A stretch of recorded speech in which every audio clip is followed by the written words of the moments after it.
Hello, everyone. I'm Tina Seelig, Faculty Director of the Stanford Technology Ventures Program, and I'd like to welcome you to the ETL Summer Leaders Revisited, presented by the Stanford Technology Ventures Program, which is the Entrepreneurship Center at the Stanford School of Engineering. Today, we are completely delighted to welcome back Debbie Sterling. Debbie is the founder and CEO of GoldieBlox, an award-winning children's multimedia company known for disrupting the pink aisle in toy stores around the world. Her products, which are designed to teach engineering to girls, have been wildly successful. In 2015, Debbie was inducted into the Presidential Ambassador for Global Entrepreneurship, and she was honored by the National Women's History Museum as a living legacy for her work in empowering girls around the world. She holds a degree in mechanical engineering from Stanford University, and we're glad to welcome her back to ETL. Welcome, Debbie. Thank you so much for having me, Tina. It's so great to virtually be back on campus. Well, it is such a pleasure for me. I loved your talk, and I essentially assign it to lots of students that I work with. It was so powerful that it actually moved me to tears 3 times during the talk. And this is very unusual. The emotion came from the way that you tapped into your entrepreneurial spirit to bring your really big ideas to life. And most importantly, how you overcame obstacles along the way, turning problems into really big opportunities. Now, these are all things that we teach in our classes. And so it just was so meaningful to me. So I'd like to start out, Debbie, by playing a short clip about what you thought was going to happen when you started your venture and compared to what really happened. So let's play the first clip to get sort of a snapshot of how you were feeling when you began. I came up with this plan, right? Like this is my grand master plan where I've got this original prototype that I know is just this breakthrough idea. And one day I'm going to disrupt the pink aisle in every toy store with this idea. So there wasn't a very straightforward path to that as I had thought. But in my talk today, what I want to share with you all is sort of this sort of circuitous path that I took from having my kind of first prototype in hand to actually getting GoldieBlox onto the shelves of toy stores around the world. So in this clip, you show a straight line from A to B or A to Z, and that was your fantasy. And then this totally circuitous random path with lots of working back on itself and tying itself in knots before you finally get to the end. If you had known that that was going to be the path, would you have done it? What would you have done differently if you had actually known? You know, I love watching that again. I love thinking back to the early days when GoldieBlox was just beginning, because I look at that original Grand Master Plan and knowing what I know now, it's so like beautifully naive and audacious. And I think there's like some real, like, I love the audacity of it, right? That like, as a 27-year-old in my living room, you know, I so wholeheartedly believed that this idea of an engineering toy for girls should absolutely be on every toy shelf next to Barbie, right? That like every little girl around the world should have access to engineering toys just as much as she has fashion dolls. And so I think that if I were to do it over again, I would not have done it the same way of what I know now, because now I know how difficult mass retail is. And then talk about COVID, which has changed everything. And and now so much of the world is moving to e-commerce, and how difficult it is to compete in mass retail against major household name brands. I mean, it makes a ton of sense why there were so many pivots and things along the way, because what we were trying to do was so incredibly hard but on the other end, I love that that was the goal, because in many ways, putting down that like really clear, audacious goal from the beginning, and the naivete in which we approached it in the early days, resulted in us doing some of the most innovative, groundbreaking things that we did that really put the company on the map. And that story of disrupting the pink aisle, which we did in Toys R Us and Walmart and Target and toy stores around the world. I mean, we achieved that in record time. And I think that that story and the ability that we had to do that really built the brand of GoldieBlox as this rebellious, like little engineer that everybody fell in love with the brand and the story. And that's what really got the company off the ground. So, you know, in some ways, I'm glad that it went that way. And I'm glad that a lot of my early mentors actually didn't dissuade me from that path. And I see myself now mentoring a lot of young people going into it. And I constantly struggle with how much to tell them about how hard it is, because I don't want to dissuade them either. And so, look, I think knowing what I know now, the goal, and the goal now that I talk about is less about where the product or content that we create gets distributed. You know, it doesn't matter if we're selling through mass retail toy shelves or online or in a physical, you know, or in a mom and pop store. The goal really is to get young girls excited about STEM, you know, and so that's really the goal. And when you make that the goal, then you can think about the best way to achieve that at the stage of the company that you're at, so that you're not trying to do something that's impossible, but you're more kind of stepping there gradually as the company builds and grows.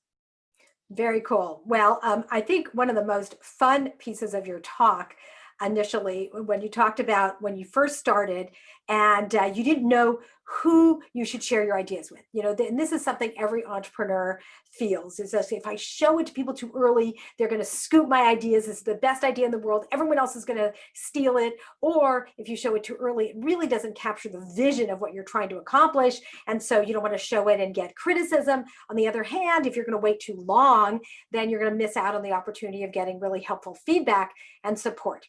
So I want to play this clip about, which I think is just a fabulous clip, about how you sort of navigated that path between being private and then learning when you had to share your ideas. So let's play clip number 2. I learned that being an inventor means that you sort of hole up alone, kind of working on your idea, trying to come up with something. And that's what I've been doing for the last few months. I'd been kind of alone in my apartment making those sketches and prototypes. And even though it was my passion, it was what I knew I wanted to do with my life, I was lonely. I wasn't having a lot of fun. And I was too afraid to talk to people about my idea because I was afraid that some big toy company might steal it. And so I was lonely. The moment I went to this social entrepreneurship conference and I built up the courage to get up and share my idea without making somebody sign an NDA, which, by the way, I'd even made my mom sign one. I was so paranoid. The moment I actually, I'm not even kidding, I have a copy of it. The moment I actually finally kind of put myself out there, like, everything changed. All of a sudden, I wasn't feeling lonely anymore. I had people coming to my apartment every day, evenings, weekends. We were working on the prototypes together. They were helping me. They were giving me advice. They were giving me ideas, just volunteering because they were passionate about it. I just love that. I mean, it's just terrific. So I wonder, what advice would you give other people? This is a question get asked all the time. You know, when do you know when to share your ideas with others? What sort of insights do you have? Yeah, it's so funny. That was so true. I have so many NDAs from my early days and that I made people sign because I was so worried. And it's so funny. Nobody was going to steal that idea. I mean, no big toy company was ever going to try what I was thinking because it was so against all the things that they had learned over the years that work for girls. Like, no one was ever going to try it. And look, like, I think there are tons of ideas out there. every day. And there's probably a lot of people who had the idea that I'd had before. And the point is, like, it all just comes down to who's going to put in the time and who's actually going to execute it, right? And I have really, like, I have not yet regretted sharing any of my ideas with anybody, period. I mean, even I've had many meetings now with big other toy companies, media companies who could be competitors. And I've shared proprietary ideas with them as well. And you know, I think worst case scenario, they copy it or they try to copy it, or they do it in their way, and then there's something out in the world that's beneficial to girls. So in my mind, that's a win. I mean, maybe that's a stupid business thing, you know, maybe that's a stupid thing to say for my business, but nobody's done that yet, really. People have tried to knock us off after we've launched something. That will happen with any business, but nobody has copied just an idea before it has actually gained traction in the marketplace, because everybody's too afraid. So my advice is, you know, now I'm not saying like go and give away some like proprietary algorithm or something that you come up with that's really novel. Like, you don't want to do something like that. But if you have, you know, if you have a big idea or something that you're excited about, like, I mean, I remember reading this book by Blake McCoskey, who was the founder of Tom's Shoes. And I loved this thing that he said, where he would wear 2 different colored shoes like around. And because he wanted to talk about what he was doing with everybody, like even a stranger on an airplane. And so by wearing 2 different colored Tom's shoes, like everybody would come talk to him about it, and then he could talk about his idea. And it's so true. Like, I would start to talk about GoldieBlox, or I'd have some of my prototype pieces that I'd be holding, or I'd have a draft of a book that I was working on. And literally in the early days, I mean, waiters at restaurants I would talk to about it, and they would be like, oh, like, my aunt is a writer at the Atlantic, like, I'll hook you up with her. And I'm like, really? And they're like, yeah. Like, I'm not exaggerating. Like, talking to, when you're genuinely passionate about something and you start sharing that and talking to people, it's amazing. It's like this interesting exploration into human nature, where people want to help. They almost, like, they want to show off like who they know, right? And how they could be helpful to you. And so I think that a lot of my early wins came from just sharing the ideas around with everybody who would listen. And I couldn't believe how many people would just open up their Rolodexes. Like, I mean, people would give me amazing connections. And I don't think it's ever really too early to start sharing even just a rough idea or a sketch on paper. I really don't. I have not yet had an experience where a half-baked idea of mine got stolen by somebody else or executed any better than I would have. You know, I couldn't agree more. It is so much more likely that someone's going to help you that they're going to steal your idea. And it's wonderful that you discovered that that's so early, and were able to really tap into your network of friends to help you really early on. And in fact, you did such creative and bold things early on that allowed you to really reach escape velocity. One of the most inspiring is, of course, as you were a small startup and you heard that there was a way to get a Super Bowl ad, and how you set that as your goal. I want to play this clip about how you ended up getting a Super Bowl ad, and maybe you could add some more color commentary afterwards and tell us a little bit more about that. So we'll play the 3rd clip about your Scrappy advertising. Even though we're this teeny tiny team, we're only 5 people, like, how do we get the word out? And we found out about a contest being run by Intuit, where one small business had the chance to win a free Super Bowl commercial. So I'm like, okay, there's our national TV advertising. We got to win this. And so again, it sounds crazy, like, how could we win a Super Bowl commercial? But we just put it on the wall and we said, this is our goal. And our team of 5 people every single day tried to get creative of how are we going to win this. And so we emailed our Kickstarter backers, we emailed our fans, just begged every day, vote for us, vote for us, vote for us. And sure enough, out of 30,000 small businesses who applied, GoldieBlox was the grand prize winner. And so we had a commercial in the Super Bowl. Incredible. I mean, really, really incredible. So how did you design the commercial, and how did that work? I mean, once you then said like, okay, we have an ad in the Super Bowl, what does that ad look like? What did you do? So it's so funny because the voting period for the Super Bowl commercial contest was right around the holidays of 2013. And separately from us applying to win the Super Bowl ad, we had also been working on our own commercial that we were going to launch. Of course, we couldn't afford to put it on TV, so we were just going to, by commercial, I mean YouTube video, that we were making ourselves to try to drum up excitement about GoldieBlox over the holidays. And so our team, you know, we really wanted to make a viral video, and we basically, you know, we put a ton of, like, we didn't have a lot of resources at the time, but we sort of like put all of our chips toward this viral video. And the concept that we had was making a giant Rube Goldberg machine out of stereotypical princess toys.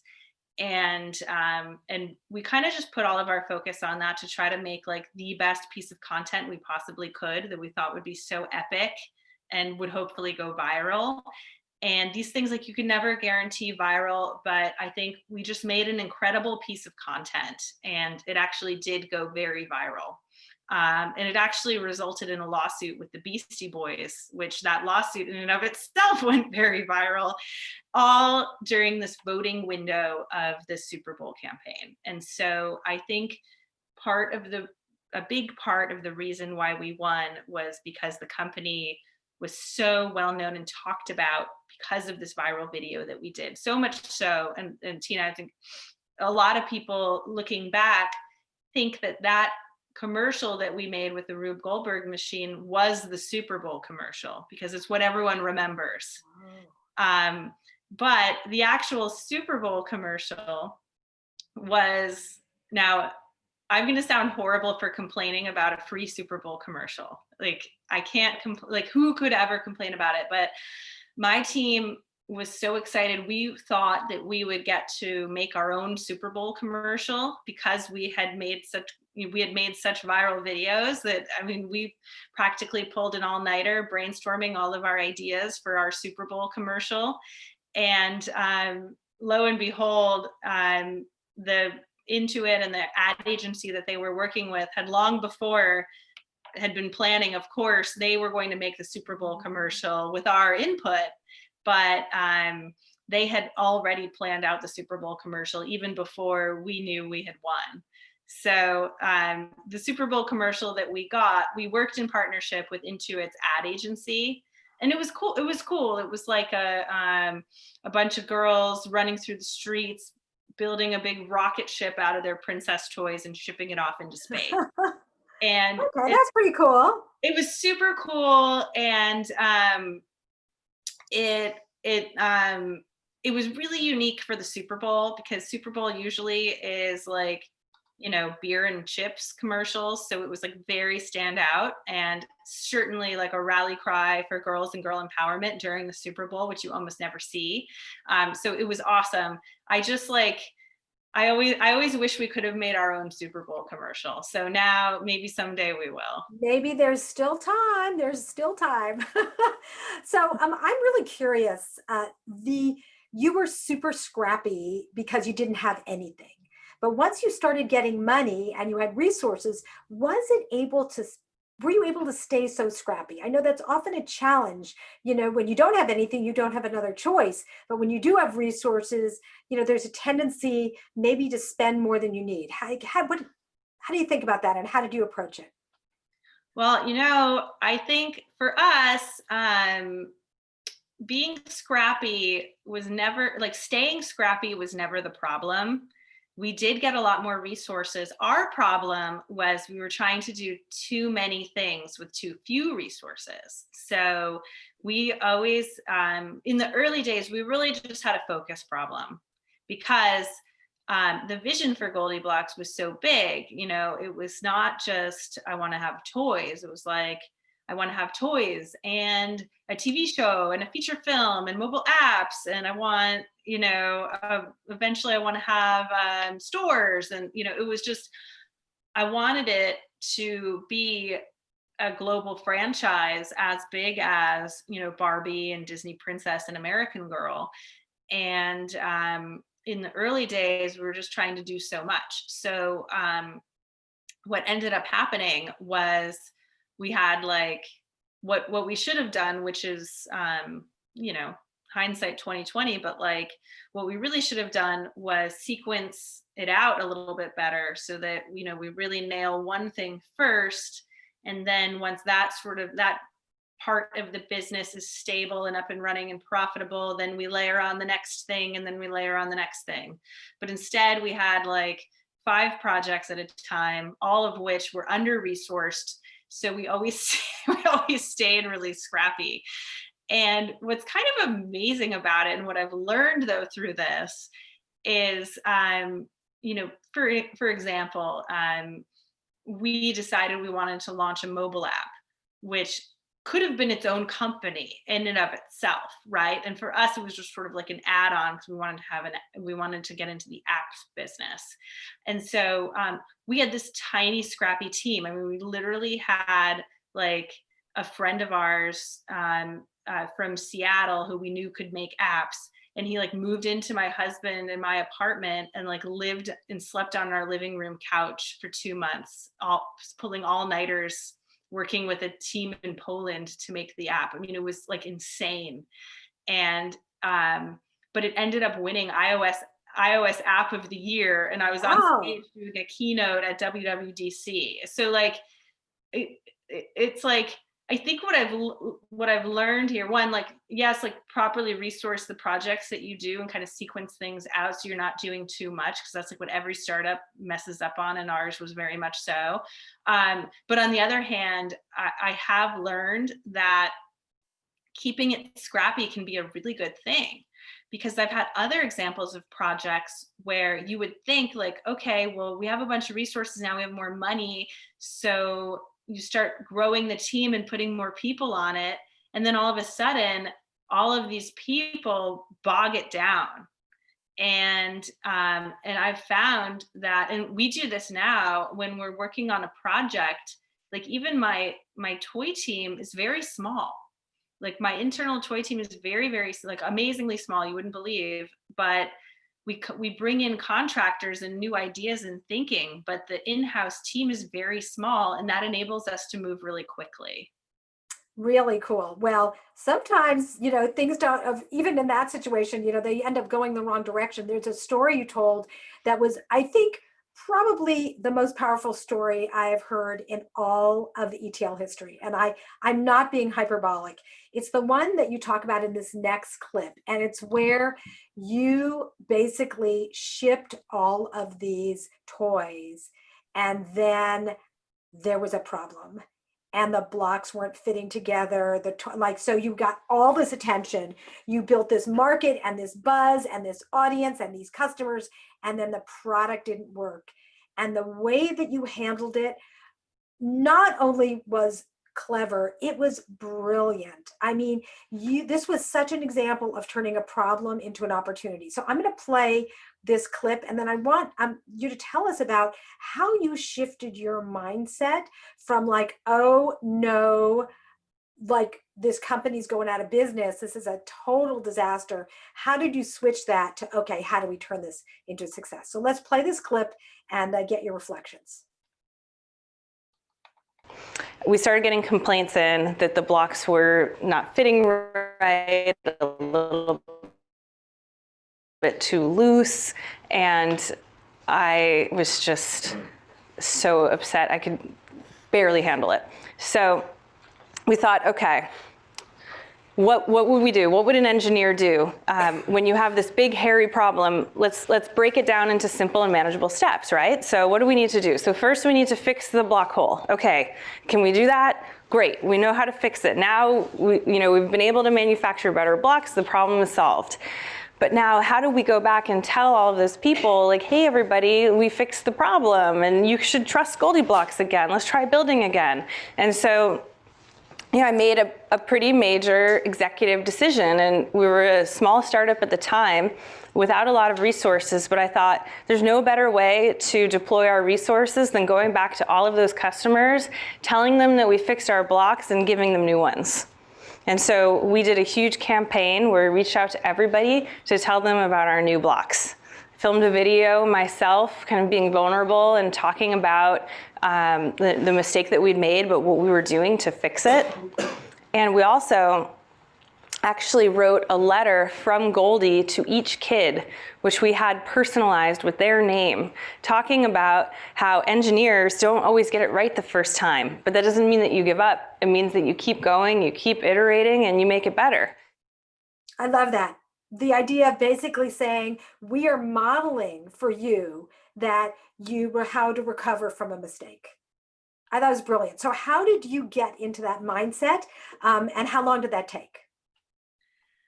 So I think a part of it, I got into the mindset because it was sort of like, I remember even before I started the company, I mean, before I quit my job and really jumped in, I was weighing like the pros and cons of even doing this at all, right? And my biggest fear, other than like, oh, what if I fail or the company goes out of business or something? An even bigger fear that I had was like, what if I launch this product and people don't think it's good, and then and it frustrates like girls, and then it makes them not want to do engineering. Like, what if that was probably my worst nightmare, like that. And so I was living my worst nightmare when this happened. And so the headspace that I was in was, okay,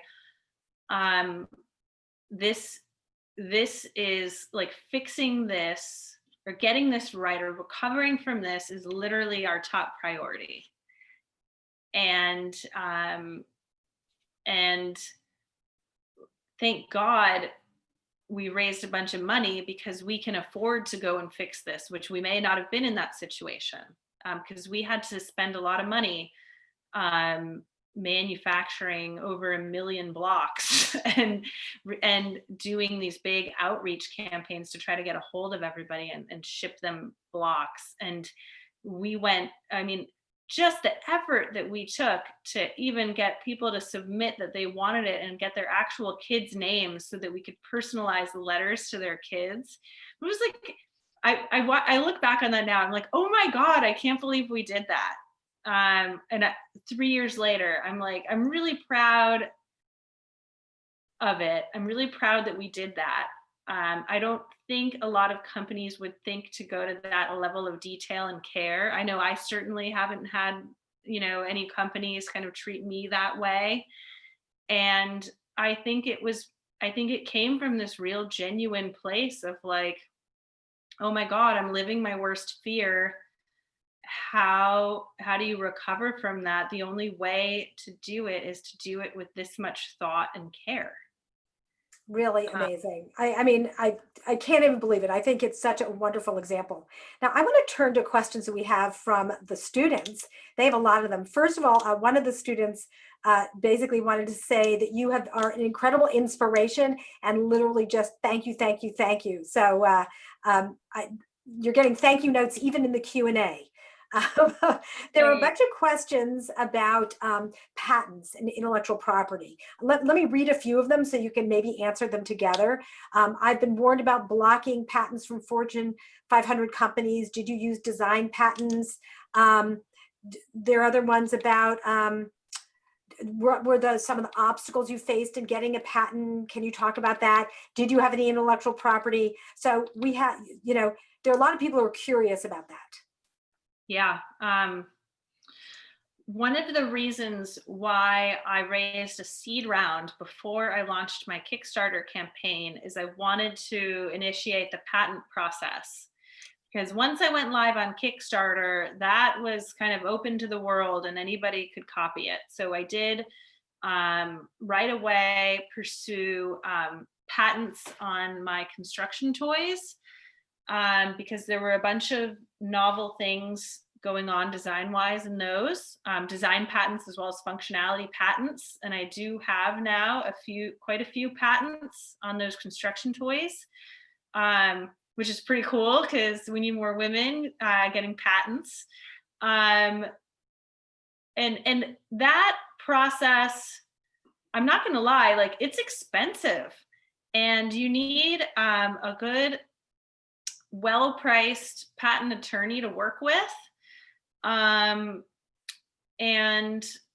it's important and they can really be worth a lot, and have a lot of value depending on what type of company you're building. So it's important to do. And that's one of, when you're starting a company, in the early days, probably a big allocation of capital is shoring that stuff up. The other types of intellectual property that we had to pursue in the early days were around trademarks for the company name and trademarking certain things, as well as I think really the big one was trademarking the name GoldieBlox. And we knew that we wanted to build a multimedia company that had toys, but also clothes and apps and entertainment. And we knew we wanted it to be global. So that starts just adding up. It's really expensive, but it's also super important. So I think one of the things that we did early on, because initially we had like a pretty high priced law firm, a corporate law firm that was handling everything, but they're really expensive when it comes to like trademark and patent stuff. So we were able to find a more affordable law firm for those specific things, which I just highly recommend because it's very, very costly. But there's also things that you can do if you can't afford it. I think just making sure you're not infringing on somebody else's patent or trademark, I think is good, is something you really want to do if you can't afford yet to go through all of those steps, at least knowing that you're not infringing on somebody else's. Like we launched something once where we did like a cursory search and we did find someone else was using the name, but we were like, oh, this is some nothing, whatever, we're not worried about it. And they came back and they were like the most unreasonable party ever. And we ended up like wasting a ton of legal time and money having to like navigate that. So being careful about not, like it's free. You can go to uspto.gov and for free, you can go and look and see who's covered where and what's existing. So you don't have to pay legal bills for that. And as long as you're not infringing on what somebody else already owns, and you start picking whether it's the name of your company or whatever your product is, if you begin demonstrating use of that, even if you can't afford the expensive legal bills yet, that still is actually pretty good protection. And then the last thing I'll say is like copywriting is cheap. And copywriting is like pretty self-serve. So that's something that that we did as well. Like all of our books that we published and that sort of thing, we copyrighted everything. That only cost a couple $100 or something to do that. So it's interesting. It reminds me of the discussion I had with Kevin Systrom about starting Instagram. And he talked about the fact that running a company is only a small fraction dealing with the product. There's all the other things that have to do with keeping the company going. And this is a perfect example. The intellectual property strategy and implementation is really important. So we've got a whole bunch of new questions here. One that a bunch of people are interested in is about your Kickstarter campaign. You were super successful at the beginning. Can you talk about that and how you were able to make that so successful early on? Well, I think for GoldieBlox specifically, the Kickstarter campaign was all about my ability to deliver a very effective video speaking to camera from the heart about what I was doing and why, really making the ask, like asking everybody, you know, if you believe your daughter is more than just a princess, then please support me, you know, buy this toy, buy it for your daughter, buy it for your friend's daughter. And, you know, and really like, you know, pitching the sale, you know, and that is, it's hard to do that, you know. It's I'm now like pretty media trained and I can speak on camera. Back then I was, you know, super awkward and nervous about talking to the camera with all these lights on my in my face, like trying to deliver an authentic, you know. What I was trying to do was, how do I replicate when I go sit with someone for a cup of coffee and I tell them what I'm doing? The passion just exudes out of me, and by the end of the coffee they're like, oh my god, I'm so excited, how do I get involved? And that's what I was trying to do with the Kickstarter. And after several attempts, and the funny story there is, like, we had our first attempt, which was very staged and scripted, and like it was just trash. Like I had to throw it out because it wasn't genuine. And so we had to completely reshoot the whole thing. And I had to drink almost an entire bottle of wine to get comfortable enough to give that performance. But I really think that that was what did it on the Kickstarter. I really do. It was because it's not like the product prototype was that great. I mean, it was very beta. It was a good, it was fine. But it was the big idea. And vision, you were selling the vision. It was the vision that really struck a chord. And Kickstarter was the perfect platform to do that because it basically enables you to create an infomercial. And you can't do that if you're just like a package on a shelf. I mean, you know, so I don't know what would have, Kickstarter really did kickstart us because the story needed to be told. You know, if we had just made the toy and got it on some toy shelves, nobody would have understood it. I'm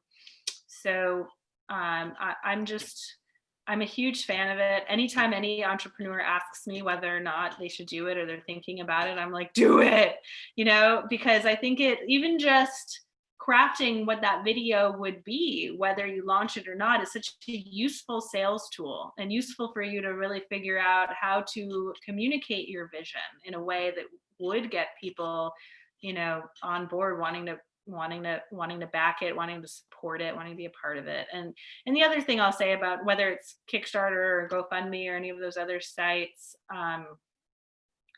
it's really cool now. I mean, we have the ability nowadays to sort of crowdfund ideas, crowdfund companies. And when you have that, it's like we had over 5,000 Kickstarter backers and they still, I mean, I meet people all the time. I meet people, whether I'm at a conference or at an event, that are like, oh my God, I backed you on Kickstarter. Like they feel like they own the company. And that's so cool to have people like that. I mean, those were the people that voted for us to win the Super Bowl commercial. Those were the people that, you know, showed up when we needed help on a photo shoot and we needed kids, but we didn't have any money, you know? So I highly recommend it. It was a great experience. So it's just wonderful because you can do it even before you have a product to just gauge whether there's any interest, right? It's a great way to sort of test, put up a trial balloon and see if people show up. So there's a lot of interest in this next question, which is about, you have been an inspiration in closing the gender gap in STEM. And also you've done a great job with racial representation, and you've really worked very hard at all of this. What can companies and organizations learn from your leadership having to do with diversity and inclusion?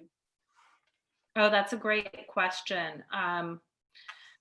Well, I think a couple things. So first I'll speak to a product perspective. Very early on, I think we recognized the need to have really strong representation in our content and in our toys, and how important that is for kids. And we really made that a priority. And it immediately we saw the effect. Like we very early on introduced Goldie's best friend, Ruby Rails, who's an African-American coder. And right away, I mean, like we started seeing little Black girls posting pictures playing with our toys. And prior to that, it had been almost all little white girls. I mean, it was that simple. So, you know, I can't stress enough. And now we think about it, every piece of content we create, all of the work that we do, whether it's with kids, everything we do, we're thinking about diversity. But then it's also incredibly important to prioritize diversity for the team itself and the company. And I'll tell you, like, it's something that has to be a priority. And you have to have the executive leadership team on board. I think the biggest thing that we did to increase diversity at the company is anytime we hire any role, we always need to have at least 3 final candidates for that role. And there need to be diverse candidates for every role that we hire ever. And if the hiring manager can't bring diverse candidates for a role, then we need to keep, because we have to have diverse talent at that final level before the company makes the decision of who to hire. And for me, I think that's like the biggest thing. We've done a ton of things. I mean, and I don't have time right now to list all of the things that we've done in terms of like bringing in people to come talk to the team and this and that, and like, you know, investing in organizations. But I don't want to underplay that. All of that stuff is important, but the most important thing is hiring people of color. You know, hiring men and women, you know, and feel like have really diverse, actually creating a very diverse team with different backgrounds. I mean, that's the way to do it. There's no like sugarcoating or talking around that. And in order to do it, you need to prioritize it. And there's so many excuses that companies make, especially tech companies, talking about how, you know, oh, well, the candidates just aren't there. There's not, and I just, you know, it's just not true. It just takes longer. And when it just takes longer to go find that talent. And sometimes it might take a little bit of a leap of faith in bringing in somebody and providing a little bit of mentorship, or or believing that somebody has like 9 out of the 10 things that you need, then they can probably, you know, learn the one thing that they would need to be successful. So you have to prioritize it. So that is really inspiring. And the fact that you've been thinking about this for a long time is really, really meaningful. So what is GoldieBlox up to now? What are you doing, and what's your vision for the next 5 years? So, well, we moved the company to Los Angeles, which was a huge move, but we really wanted to be in the epicenter of media and entertainment, because, you know, in addition to the great toys that we create where kids can kind of have hands-on STEM learning, what's just as important, if not even frankly more important, is that they need to see characters and role models in STEM and in their media that they consume to get them interested in the first place. So if you think about, you know, Bob the Builder, Handy Manny, Bill Nye the Science Guy, Sid the Science Kid, Lego Man. I mean, the list goes on and on of all of these male engineer characters. And it's really long overdue that we see female inventor, builder, maker, coder characters in children's media. And the characters in children's media and the toys and the play pattern, they really go hand in hand. So so now our company is based in LA. We have our own production studio where we produce our own kids content. We're pretty closely partnered now with YouTube, and specifically YouTube Kids, which is frankly where more kids are watching content than even traditional TV.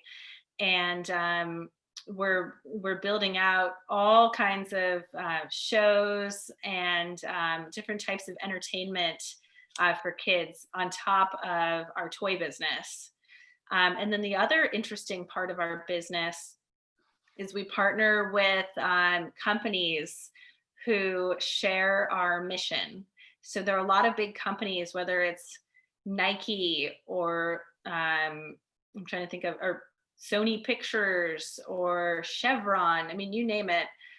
It's almost every major company has a corporate social responsibility around either STEM education or girl empowerment. And so we've found a really exciting opportunity to partner with those companies on mission-driven marketing, as well as creating content to hit the social mission that we both have, bring revenue to GoldieBlox, and just expand our reach. So our corporate partnerships business has been now maybe 18 months in the making, so it's fairly new, but it's been really exciting. And just like one quick example of that that's pretty cool, we recently partnered with Nike, where we sent a young girl to their headquarters to meet all the women who designed the Nike shoe. So it's just like, it's pretty fun because it's like Nike gets to market their new shoe, we get a great piece of content, everybody wins. So we're continuing to build toward that big, audacious. If our first goal was disrupt every toy store, I would say our new goal is really getting every girl around the world excited about STEM, and that is audacious enough that's going to keep me up at night for easily the next 5 to 10 years to keep on building this. And hopefully if we continue, and it feels like I'm at the point now where I'm 8 years in, and it's fun to do this talk today, looking back 3 years ago and just feeling like, wow, I've learned so much, and I'm still learning. And as long as you just keep on learning and being really open-minded about that, you can just continue to improve and, eventually achieve what you set out to achieve, or realize what you had initially set out to achieve was actually the wrong goalpost, but that's okay. And you just redefine it and you move on. Well, Debbie, this has been so inspiring. I am just delighted that you were able to come back and share where you are now, 3 years later. Clearly, you're onto something very, very important, and we wish you the very, very best. Thank you, and we'll be checking in a few years and seeing where you are then. Thank you so much, Tina.